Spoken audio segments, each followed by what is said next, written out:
Lakini ninajua Watanzania wananipenda pamoja na ninyi. Mais bien sûr, la présidence de Magufuli n'a pas été sans controverse. Mungu wetu atatawala, lakini corona haitatawala. Magufuli died of corona. Na nataka niwaambie ndugu zangu, siku moja mtanikumbuka.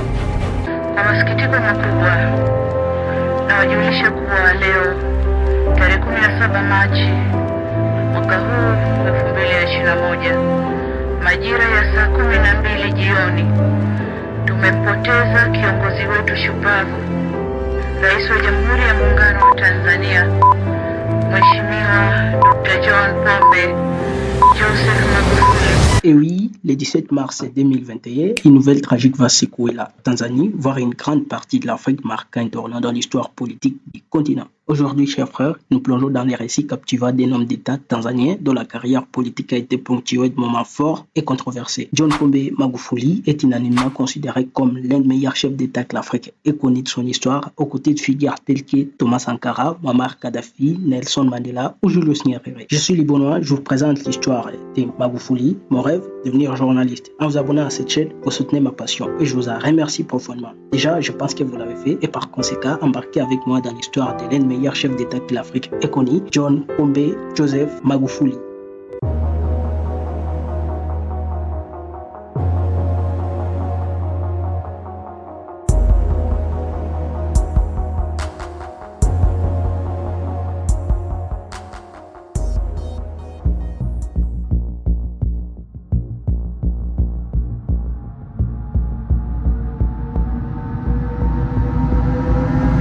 La vie de John Pombe Magufuli commence le jeudi 29 octobre 1959 dans le nord-ouest de la Tanzanie, enfin, je veux dire Tanganyika, à l'époque dans le district de Katoma, sur les bords du lac Victoria, dans une famille pauvre. Son père, Magufuli Marco Nyainga, et sa mère, Susanna Moussa Magufuli. Ses parents vont décider entre 1960 et 61 de traverser le lac Victoria depuis Katoma Nkome, district de Geita, dans la région de Mwanza à cette époque, jusqu'au village de Lubambangwe, à Chato, dans le district de Biaramulo, région de Kagera, cherchant des opportunités économiques. Les parents de Magufuli vont pratiquer l'agriculture et l'élevage. Le jeune Magufuli va donc grandir dans la région de Kagera, l'actuelle région de Geita, dans une petite maison au toit de chaume où il aidait sa famille en surveillant le bétail et en vendant du lait et du poisson pour subvenir à leurs besoins. Magufuli avait un frère et une sœur au nom de Monica Joseph Magufuli, qui malheureusement va décéder en 2018 des suites d'une courte maladie. Sur le plan éducationnel, John Magufuli a fréquenté plusieurs écoles primaires et secondaires, à savoir l'école primaire de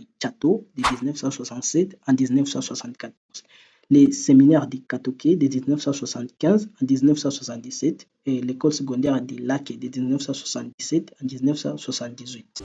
J'ai étudié dans cette école de la première à la 7e année. C'est le lit sur lequel je dormais à l'époque. Et c'est moi qui ai cassé cette vitrine. Après avoir terminé ses études secondaires, il rejoint le lycée de Mkwawa pour ses études avancées de 1979 à 1971. Ensuite, il a poursuivi ses études à Mkwawa College of Education, un collège constituant l'université de Dar es Salaam, où il a obtenu un diplôme en sciences de l'éducation avec une spécialisation en chimie, mathématiques et éducation. Il a également obtenu sa maîtrise et son doctorat en chimie de l'université de Dar es Salaam entre 1994 et 2009 respectivement. En 2019, l'université de Dodoma lui a décerné un doctorat honorifique pour ses contributions à l'amélioration de l'économie du pays. De confession catholique, il est le père de 7 enfants et ses enfants seront manifestés pour la toute première fois en public lors des funérailles de leur. Il faut noter que Magufuli n'avait pas le comportement d'exposer ses enfants ou du moins en général sa vie privée en public. Pendant longtemps, la famille de John Magufuli n'a pas divulgué le nombre d'enfants et de petits-enfants du défunt. Mais lors des funérailles nationales organisées, de nombreuses personnes connaissent ces nombres par les ministres et professeurs et Palamagamba Kabudi, qu'il a révélé en lisant la biographie du défunt. Pour la toute première fois, les Tanzaniens ont entendu prononcer les 7 noms des enfants et 10 petits-enfants du président. Magufuli aurait également déclaré que même les mariages de ses enfants ne sont pas accompagnés de grandes fêtes. Jusqu'à présent, mes 3 enfants se sont mariés, d'autres se sont mariés alors que j'étais au pouvoir, mais vous n'en avez pas entendu parler. parler. Le président Magufuli lui-même a un jour expliqué à propos de son mariage lors d'un débat à l'université de Dar es Salaam qu'il n'était pas un grand mariage accompagné d'une grande fête. Contrairement aux mariages habituels, je n'ai pas mis de veste et ma femme n'a pas porté de robe de mariée, mais nous nous sommes quand même mariés. Na wala mke wangu hakuvaa shera, lakini tulifunga ndoa kwenye kanisa lile la chuo kikuu pale. Tukaenda kwa padri siku hiyo, nakumbuka pete alitununulia yeye. Nous sommes allés à l'église et le prêtre nous a acheté des bagues, et elles étaient en cuivre. Le prêtre nous a aussi acheté du soda. Je me souviens que j'ai bu du Pepsi et ma femme a bu du Mirinda. Après cela, je suis allé à mon laboratoire pour continuer mes activités. Beaucoup des gens n'étaient pas au courant, mais c'est le jour que j'ai épousé ma femme.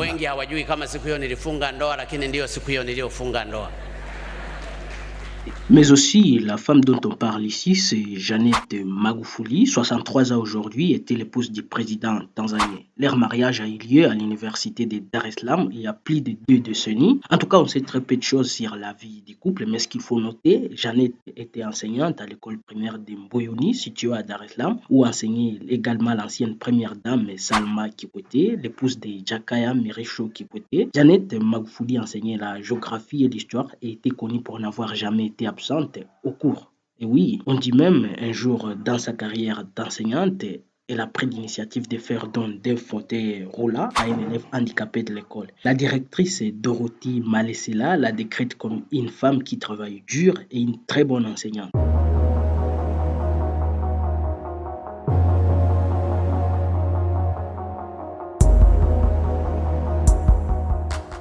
Immédiatement après avoir obtenu son diplôme à Mkwawa College, il a commencé à enseigner à l'école secondaire de Sengerema. Il a enseigné la chimie et les mathématiques de 1972 à 1973 avant de rejoindre le service national JKT dans le cadre du régime obligatoire prévu par les lois du pays. Il a été affecté au camp de Makutopora à Dodoma de juillet à décembre 1973. Plus tard, à partir de janvier 1974, il a été affecté au camp militaire de Makuyuni dans la région d'Arusha où il a servi jusqu'à la fin de sa formation militaire. Selon certains participants même à la formation JKT, Magufuli était un homme dévoué et travailleur. Des preuves documentaires montrent qu'entre 1979 et 1995, il a travaillé comme chimiste dans une usine appartenant au syndicat de coopérative de Nyanza, la Nyanza Cooperative Union Limited. C'est au cours de cette période qu'il a commencé à poursuivre une maîtrise en sciences à l'université de Salford au Royaume-Uni dans le cadre d'un programme mené en collaboration avec l'université de Dar es Salaam entre 1991 et 1994.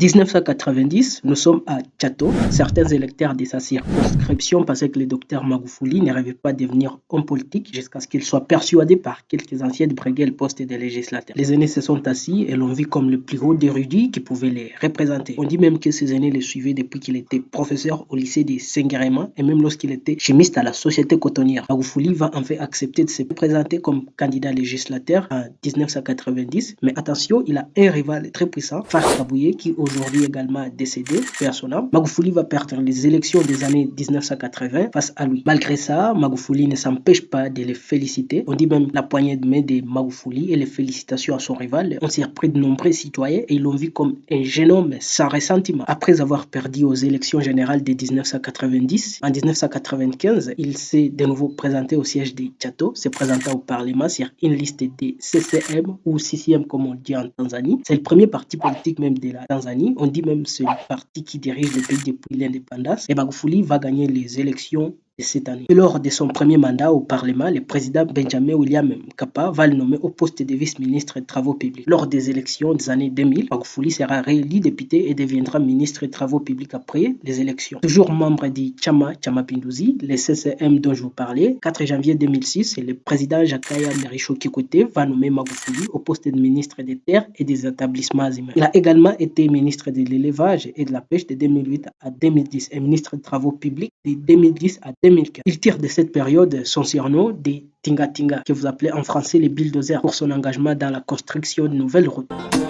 baba Magufuli tinga tinga, kawanyosha walopinda, wapinzani wameshindwa, wanalia wenyewe. Oh baba. En 2015, le président sortant, Jakaya Kikwete, avait accompli 2 mandats, soit le maximum autorisé par la loi, et n'était plus éligible pour un 3e mandat. Jeudi 4 juin 2015, le docteur Magufuli a lancé la course à la présidence de la République de Tanzanie lorsqu'il a collecté le formulaire pour se présenter à la nomination par l'intermédiaire du Chama cha Mapinduzi, le 6e son parti politique. Après un processus tumultueux, le docteur Magufuli est entré parmi les 5 premiers de la liste restreinte qui présentait les 33 autres candidats et est finalement entré dans les 3 premiers avant de devenir candidat à la présidentielle sur la liste du 6e. C'est ainsi que le parti va désigner John Magufuli, ministre des Travaux publics à l'époque, comme candidat à l'élection présidentielle au lieu du favori Edouard Lowassa, l'ancien premier ministre. Après avoir échoué à obtenir la nomination du 6e, Lowassa va faire défection au parti d'opposition, Chadema, bien que ce parti l'ait un jour qualifié des lignes de figure le plus corrompu de la société tanzanienne, le nomme à son tour candidat à la suite d'une élection primaire contre 38 candidats. Lowassa va faire face à Magufuli. Les élections de cette année ont été considérées comme le plus compétitives et le plus imprévisible de l'histoire du pays. Du coup, je ne vais pas donner tout le détail de comment les élections s'étaient passées. Jour J, le 29 octobre, jour des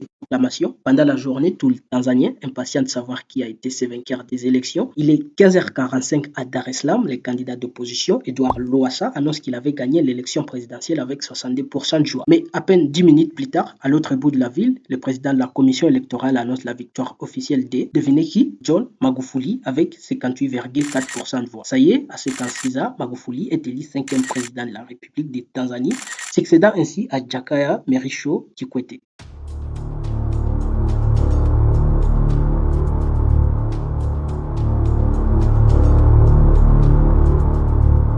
Dès son investiture, le nouveau président tanzanien a fait de la lutte contre la corruption et le gaspillage de l'argent public sa priorité. On dit même que plusieurs directeurs d'administration ont déjà été renvoyés.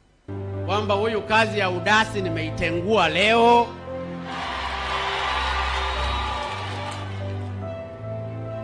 Mtafutieni kazi ya chini ambayo aliyo nayo na uwezo na asifanye hapa. Wala hakuna cha kuhamisha. Ukiharibu hapo, unaharibikia hapo hapo. Haya, eleza hapo. Eleza kwa nini hilo soko tangia mlipochukua hela za wananchi waliochanga, hela hazijarudishwa, lakini soko halijajengwa. Mwelekeo ni upi? Nani kiongozi wa soko hapa? Yupo? Hebu aje hapa aeleze hapa. Haya maelezo hayaingii hivi. Naona kama kuna mchezo mchafu. Kiongozi wa soko aje hapa, aje atueleze vizuri tuelewe. Sasa nataka nikueleze anakushinda.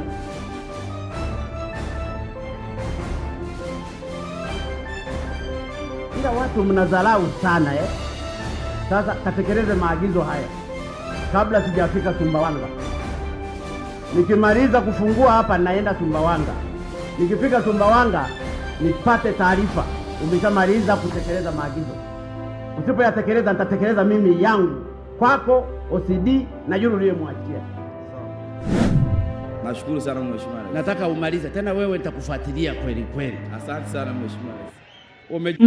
Parmi ses premières mesures, il limite ses déplacements à l'étranger. Pendant sa présidence, le président tanzanien a fait 11 sorties à l'étranger, visitant 8 pays africains dont le Rwanda, le Kenya, l'Éthiopie, la Namibie, le Malawi, l'Afrique du Sud, le Zimbabwe et l'Ouganda qu'il a visité 3 fois. Il limite drastiquement les frais de la cérémonie d'inauguration du Parlement, passant de 100 000 à 7 000 $. De plus, il réduit le budget des événements officiels et des déplacements en restreignant les délégations et en supprimant le voyage en classe d'affaires pour les ministres. Il est d'ailleurs célèbre pour avoir provoqué un tollé en exigeant que la délégation de pêcher au sommet du Commonwealth passe de 50 à 4 personnes. Il renonce aux indemnités des séances des députés. Oui, souvenez-vous, Magufuli était un député. Il a décidé de ne pas prendre les indemnités financières auxquelles les députés ont droit pour chaque session parlementaire. Il annule les festivités de la fête nationale pour diriger les fonds vers une campagne de lutte contre le choléra. Magufuli trouve cela inacceptable, fêter l'indépendance pendant que le Tanzanie meurt de l'épidémie de choléra. C'est ainsi qu'il redirige les fonds dans le nettoyage des espaces publics auxquels lui-même va participer.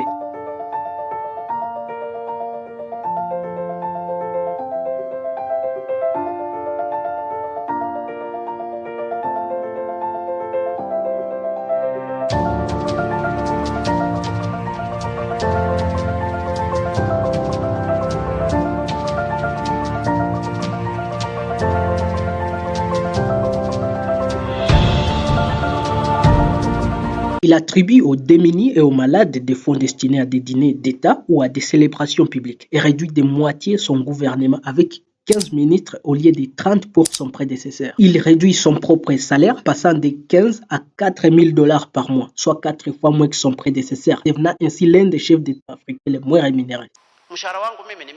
Mon salaire est de 9 millions.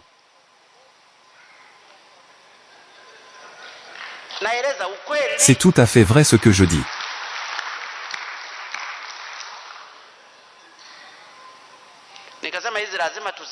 Si j'ai dit qu'on réduise leur salaire, ils s'attendaient à quoi? Qui veut travailler, le fait, et qui ne veut pas cède. Nous avons réduit jusqu'à 15 millions. S'ils se trouvent incapables de continuer, qu'ils cèdent. Combien y a-t-il des personnes qui veulent ce boulot? Le problème n'est pas d'être professeur, mais plutôt votre engagement pour le travail. Sous la présidence de Magufuli, la Tanzanie a lancé la construction d'un immense projet hydroélectrique destiné à doubler la production d'électricité du pays. De nombreuses routes, ponts et infrastructures ont été inaugurées et la compagnie aérienne nationale a été développée. La Tanzanie a commencé à se rapprocher de la Chine qui s'est engagée à soutenir des projets économiques dans le pays. En réaction à cette nouvelle orientation et aux préoccupations concernant la démocratie dont nous allons vous parler succédemment, les États-Unis ont suspendu leur participation au Millennium Challenge Account. Le Millennium Challenge Account, je vois ici, c'est un fonds de développement bilatéral annoncé par l'administration Bush en 2002 et créé en janvier 2004. C'est une initiative de l'administration américaine qui consiste à un partenariat avec les pays qui ont réalisé une certaine performance dans le domaine de la bonne gouvernance dans la gestion des affaires publiques, création d'un environnement favorable à l'initiative privée et engagement de l'État à faire des investissements importants dans le secteur social. Sous la présidence de Magufuli, la Tanzanie a connu l'une des croissances économiques les plus robustes du continent avec une moyenne de 6% par an selon le FMI. Le pays a ainsi quitté la catégorie de pays à faible revenu pour entrer dans celle des pays à revenu intermédiaire.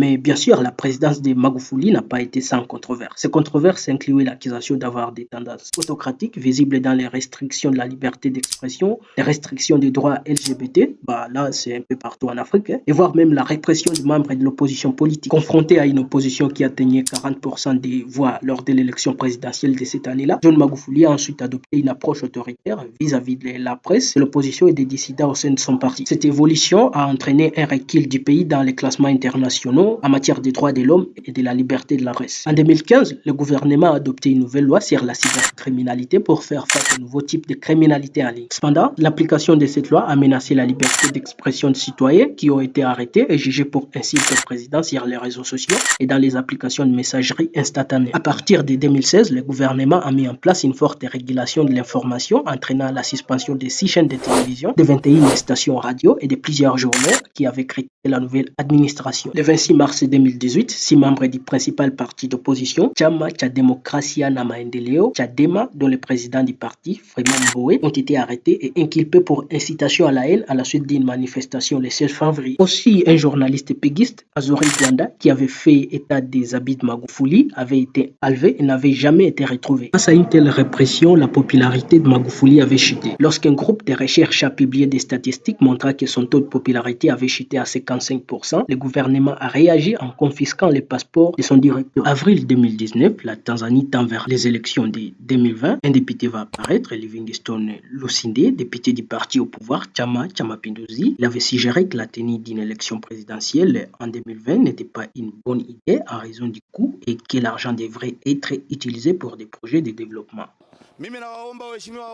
Je vous demande, cher honorable député, de tout le peuple tanzanien, pourquoi ne pas faire que les élections législatives et municipales et laisser la présidentielle? Pourquoi? D'ailleurs, c'est un moyen de nous prévenir des dépenses inutiles, et ensuite nous offrirons cet argent économisé au président de la République pour pallier aux problèmes des lots et des routes.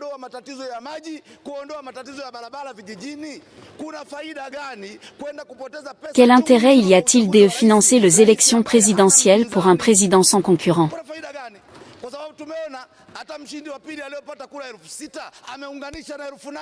La proposition a probablement été faite dans le but de maintenir le président John Magufuli au pouvoir jusqu'en 2025. 28 octobre 2020, des élections générales ont eu lieu en Tanzanie pour élire le président et les membres de l'Assemblée nationale. D'un côté, Magufuli, le candidat du parti au pouvoir, le CCM. De l'autre côté, M. Tundu Lissu, candidat de l'opposition qui avait été massivement élu aux élections primaires de son parti politique, Chadema, avec 405 voix sur 442 votants. Les deux vont bien sûr s'affronter. Cette fois, les élections n'étaient pas beaucoup plus compétitives, vous allez le voir. En 2020, Magufuli a été réélu à l'issue d'un scrutin considéré comme truqué par l'opposition, obtenant officiellement 84% de voix. Son parti a également remporté 99% de sièges au Parlement. Le principal rival de Magufuli, Tundu Lissu, a déclaré que les agents de son parti n'avaient pas été autorisés à entrer dans le bureau de vote lors des élections de mercredi. La Commission électorale nationale a rejeté les allégations de fraude dans ses résultats définitifs en déclarant que le président avait obtenu 84% de voix, tandis que M. Lissu en avait 13%. Selon Al Jazeera, l'élection a été entachée d'allégations d'arrestation de candidats et de manifestants, des restrictions imposées aux agents de partis politiques pour accéder au bureau de vote, des précochages des bulletins de vote et d'un blocage généralisé de médias sociaux. Alors qu'une mission d'observation de la communauté d'Afrique de l'Est a déclaré que vendredi, les élections s'étaient déroulées de manière régulière.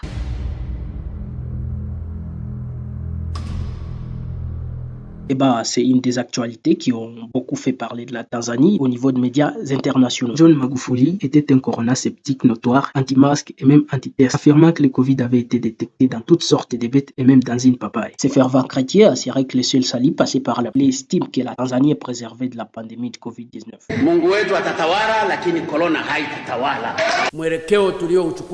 La direction que nous avons prise est la bonne. Nous mettons tout d'abord Dieu en avant, car il est tout pour nous. Mais aussi, tout en respectant les règles prescrites par les experts de la santé.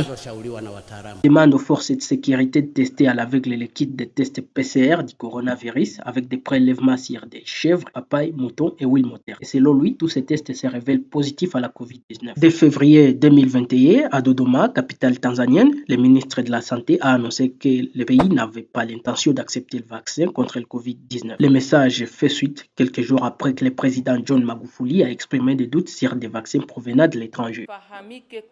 Vous êtes informé que le gouvernement tanzanien, par l'intérimaire du ministère de la Santé, adhérera au protocole qu'il juge approprié lorsqu'il aura besoin de recevoir un produit médical. Cela se fait généralement après que le gouvernement a confiance dans la sécurité du produit médical. Il faudra donc s'assurer de sa sécurité et non pas du contraire.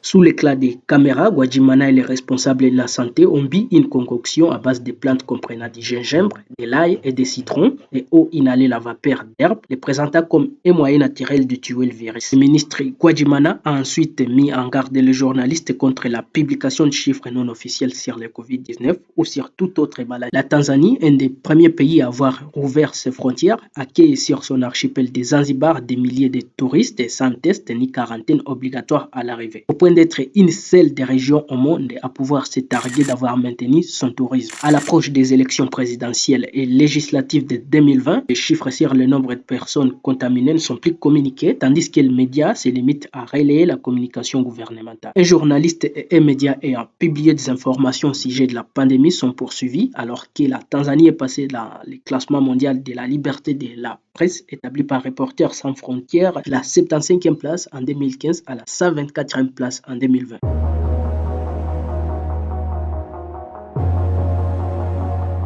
À partir de la fin du mois de février 2021, Magufuli n'est plus vu en public, ce qui suscite des interrogations quant à son état de santé. L'opposition, des internautes et certains journalistes affirment qu'il est atteint de la COVID-19. D'ailleurs, le chef de l'opposition, M. Tundu Lissu, confie à la BBC que selon ses sources, le président est traité à l'hôpital pour COVID-19 au Kenya. La BBC, de son côté, n'est pas parvenue à vérifier cette information de manière indépendante. Et donc, ça reste encore des rumeurs. M. Lissu dit avoir été informé que le président Magufuli est transporté par avion au Kenya pour être soigné à l'hôpital de Nairobi lundi soir. L'hôpital de Nairobi a également annoncé qu'il ne pouvait pas faire de commentaires à ce sujet. M. Lissu, qui vit en exil en Belgique, soutient qu'il sait depuis le début que M. Magufuli était gravement malade depuis qu'il a tweeté le 7 mars pour demander où se trouvait le président. J'ai appris la nouvelle du décès du président Magufuli. Et c'était sans surprise pour être honnête, car je m'y attendais depuis longtemps.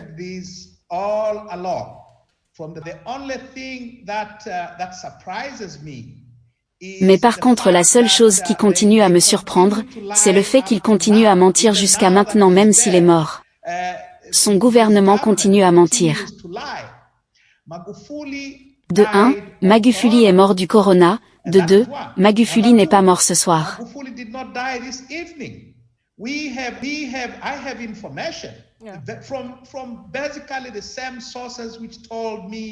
J'ai une information provenant de la même source qui m'a appris qu'il était gravement malade et d'après laquelle il était mort mercredi de la semaine dernière. Le 17 mars 2021, c'est alors que la nouvelle va tomber pour tous les Tanzaniens. La vice-présidente Samia Suluhu annonce à la télévision tanzanienne que John Magufuli, âgé de 61 ans, est mort de suite des problèmes cardiaques à l'hôpital Emilio Muzena de Dar es Salaam où il était soigné. Tundu Lissu, le leader de l'opposition tanzanienne, estime que la mort du président John Magufuli offre une occasion de tracer une nouvelle voie et de prendre du recul par rapport au désastre qu'il a laissé dans le pays. Invité de l'émission Newsday de la BBC jeudi, M. Lissu affirme que la politique et le négationnisme sur le Covid de M. Magufuli avait conduit le pays vers les désastres. President Magufuli, as I have said, was absolutely, adamantly reckless in his approach to COVID-19. And as a result, it has caused so many unnecessary deaths. Vice President Samia Suluhu Hassan is going to have to change course. Fin mars, les obsèques de Magufuli ont eu lieu en présence de nombreux chefs d'État africains. Un hommage national est aussi organisé au stade Uhuru de Dar es Salaam où son corps est exposé et qui réunit plusieurs dizaines de milliers de Tanzaniens. Une quarantaine de personnes trouvant même la mort dans une bousculade. La dépouille est ensuite transportée sur l'archipel semi-autonome de Zanzibar et dans les villes de Mwanza et Keita avant d'être enterrée dans sa ville natale de Chato dans le nord-ouest du pays.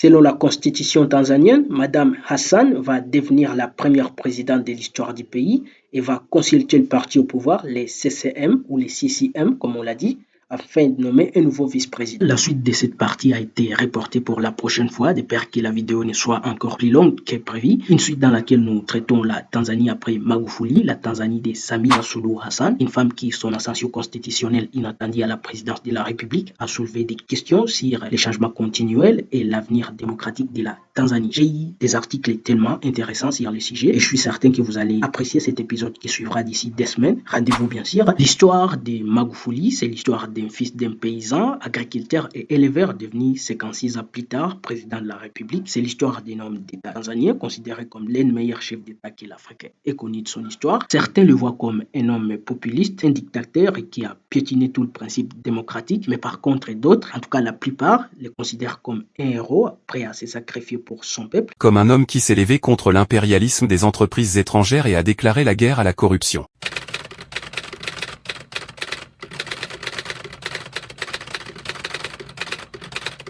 Je suis très ravi si vous êtes jusqu'ici avec nous et encore 1000 fois merci à tous ceux-là qui se sont abonnés à la chaîne dans le but de nous soutenir et surtout si vous avez encore été plus gentil en nous laissant un pouce bleu.